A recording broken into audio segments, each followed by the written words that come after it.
اگر ہمیں یہ پتہ نہیں ہے کہ ہماری کتنی نمازیں قضا ہو چکی ہیں تو اس کو کیسے ادا کرنا ہوگا؟ مثلا میری عمر 24 سال ہے، آپ کو پتہ ہونا چاہیے کہ آپ کتنے چھوڑے ہیں اور کتنے پڑھے ہیں، کیونکہ ظاہر سی بات ہے عقل والے ہیں آپ کی عمر آج 24 سال، جیسے صاحب آپ کہہ رہے ہیں 24 سال آپ کی عمر ہے اور آپ کو معلوم نہیں ہے کہ کتنی چھوٹی ہیں، لیکن آپ کو شریعت نے ایک طریقہ یہ دیا ہے، اندازہ کرو، ہو سکتا ہے تم پر نمازیں فرض کس عمر سے ہوئی، مثال کے طور پر 12 سال سے، سب پر ہوتی نہیں ہے، جب بالغ ہوا اس وقت سے نمازیں فرض ہوئیں۔ اب یہ 24 سال والے جو ہیں، میں ایک فار ایگزامپل بتا رہا ہوں، ہو سکتا ہے ان 14 سال میں بالغ ہوئے، نماز فرض ہوئی 14 سال کی عمر سے، 14 سال سے لے کر 24 سال ان کی عمر ہے آج، تو کتنے سال ہوئے؟ 10 سال۔ اتنا تو آپ کو خود معلوم ہوگا کہ ان 10 سالوں میں نے کتنے سالوں کی، سب ملاؤں گا اگر تو کتنے سال کی نماز بنے گی۔ ہو سکتا ہے آدھا کر لو، اور اس میں بھی ساری نمازیں ایک طرح کی نہیں ہیں، کچھ لوگوں کی اکثر نمازیں اگر چھوٹی ہوں گی تو فجر چھوٹی ہوگی، عشاء چھوٹی ہوگی، اور اکثر پڑھی ہوں گی تو مغرب یا عصر یا ظہر یہ پڑھی ہوئی ہوں گی۔ تو آپ کو ایک اندازہ کرنا ہوگا، غالب گمان 10 سال میرے اوپر نماز فرض ہو کر کے اتنا عرصہ ہو گیا ہے، میں نے مغرب کی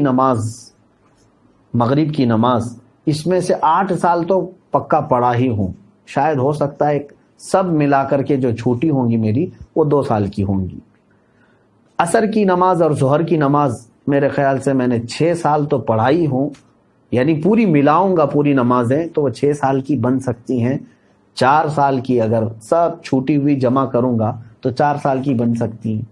تو ہوا یہ کہ مغرب کی چھوٹی ہوئی کتنی ہوئی؟ 2 سال کی، ظہر عصر کی چھوٹی ہوئی 4 سال کی ہوگی، 6 سال پڑھا ہوگا اور 4 سال چھوٹی ہوگی۔ اب آتا ہے عشاء کا نمبر اور فجر کا نمبر، تو آپ یہ سوچ لو کہ یہ 10 سالوں کے اندر ہو سکتا ہے 1 سال پوری نمازیں ملا کر کے میں نے فجر پڑھی ہوں گی، 9 سال تو میری فجر باقی ہوگی، اور عشاء کو آدھا کر لو، تو ہر نماز کو آپ کو ایک غالب گمان بنانا پڑے گا۔ اچھا ہے کہ آپ نے 24 سال کی عمر میں سوال کیا ہے، اب 60 سال کی عمر میں مجھ سے سوال ہوتا تو میں اسی انداز سے بتاتا۔ تو اب آپ کو اسی طرح کے نمازیں پڑھنا ہے۔ اب مثال کے طور پر فجر کی آپ نے اندازہ کر لیا 10 سال کے عرصے میں میری کل نمازیں جو چھوٹی ہیں وہ 9 سال کی چھوٹی ہوں گی، میں نے شاید 1 سال کی پڑھی ہوں، یا آپ کے اوپر ہے، میں اگزامپل بتا رہا ہوں۔ تو اب آؤ اس کی شروعات کرنے کے لیے قضا نمازوں کی۔ اب فجر کو پہلے کمپلیٹ کرنا چاہیں اس کو کر سکتے ہیں، ایک نماز کو بھی پکڑ کر کے کرنا چاہیں تو کر سکتے ہیں۔ اب میں نے صبح شام کنٹینیو فجر کی قضا شروع کر دی، دن میں 50 رکعتیں پڑھ لی، 50 رکعتوں کا مطلب ہوا 25 دن کی فجر کی نماز قضا ہو گئی۔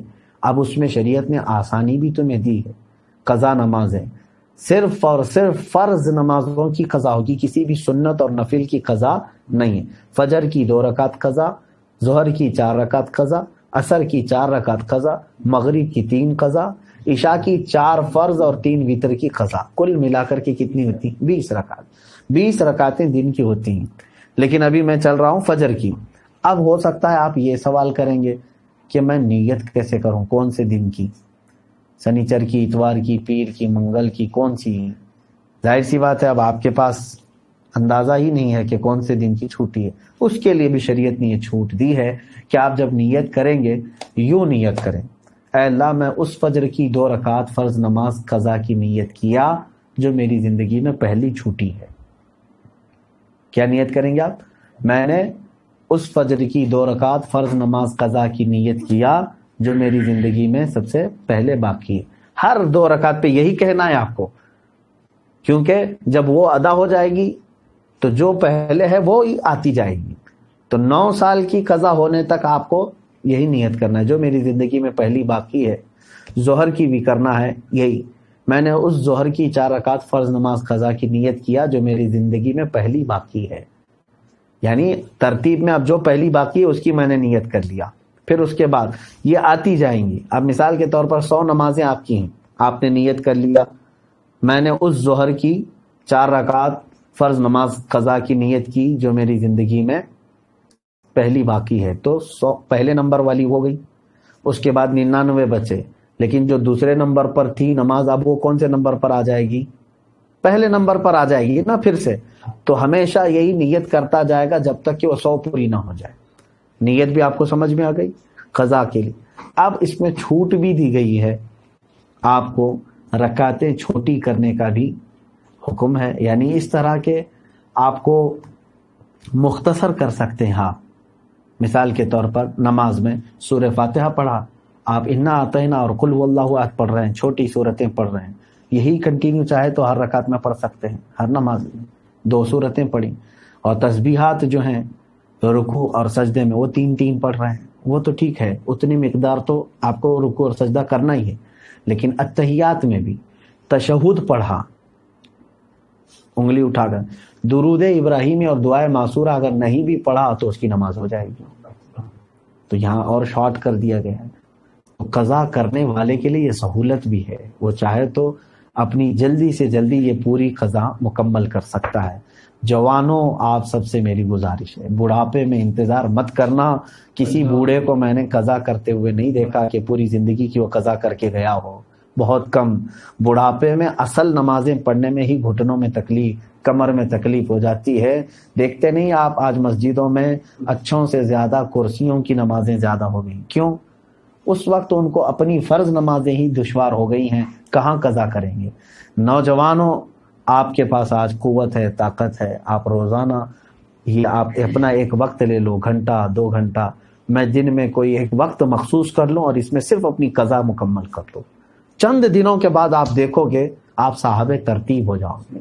صاحب ترتیب اس کو کہتے ہیں جس کی پوری زندگی میں 5 سے زیادہ نمازیں قضا نہ ہو.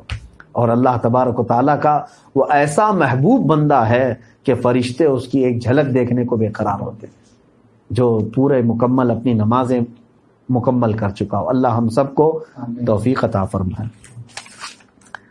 کیا نفل نماز تب تک قبول نہیں ہوگی جب تک فرض اور واجب نماز کی قضا ادا نہ ہو جائے؟ صحیح ہے. اب یہاں پر ایک دوسرا یہ بھی ہے کہ کچھ لوگ بہت ساری نفلیں پڑھ رہے ہیں، کوئی جو ہے حاجت کی نماز، کوئی توبہ کی نماز، اشراق کی نماز، اوابین کی نماز، کون سی نمازیں ہم سے پوچھتے بھی رہتے ہیں، میاں ان کے تو کھاتے میں فرض نمازیں اتنی باقی ہیں، تو اگر فرض باقی ہیں قضا تو نفل نمازیں آپ کی معلق ہوں گی، نہیں قبول ہوں گی. فرض جو ہے وہ قرض ہے تمہارے اوپر، اور نفل جو ہے یہ ہدیہ ہے. قرضہ پہلے دو، ہدیہ بعد میں دو. پہلے قرض ادا کرو. تو آپ جو پورے دن بھر کی نمازیں ہیں ان میں بھی جو سنت غیر مؤکدہ اور جو نفل ہیں ان کو چھوڑ کر کے آپ وہاں پر بھی یہ قضا نمازیں پڑھ سکتے ہیں. جیسے ظہر میں آپ کو 2 رکعت نفل ملتے ہیں نا 12 میں سے، 4 سنت مؤکدہ اسے نہیں چھوڑنا چاہیے. 4 فرض ہے، اس کے بعد 2 سنت مؤکدہ وہ تو ہوں گی. 2 جو نفل ہیں اس کی جگہ پر کوئی پہلے کی فجر کی قضا پڑھ لیں. عصر میں جاتے ہیں 4 سنت پہلے ہے وہ غیر مؤکدہ ہے، اس کی جگہ پر کوئی پہلے والی کوئی 4 رکعت ظہر یا عصر کی قضا پڑھ لیں. مغرب میں بھی 2 نفل آپ کو ملتی ہیں، وہاں پر بھی آپ اپنی قضا پڑھ سکتے ہیں، اس نفل کی جگہ پر کوئی فجر کی 2 رکعت قضا. عشاء میں آپ کو جو ہے پہلے 4 رکعت سنت غیر مؤکدہ، اس کی جگہ کوئی نماز پہلے کی چھوٹی ہوئی عشاء کی نماز پڑھ لیں 4 رکعت، اور بعد میں جو ہے 2 نفل 4 نفل مل جاتی ہیں آپ کو عشاء کے فرض کے بعد. وہ 4 رکعت کی جگہ پہلے کی کوئی چھوٹی ہوئی وتر کی قضا پڑھ لیں. تو اس طرح سے آپ کی ادا نمازوں کے برابر ہی جو ہے نا پہلے کی قضا بھی برابر ہوتی چلی جائے گی. تو نفل اور غیر مؤکدہ کی جگہ پر یہ پڑھنا بہتر ہے.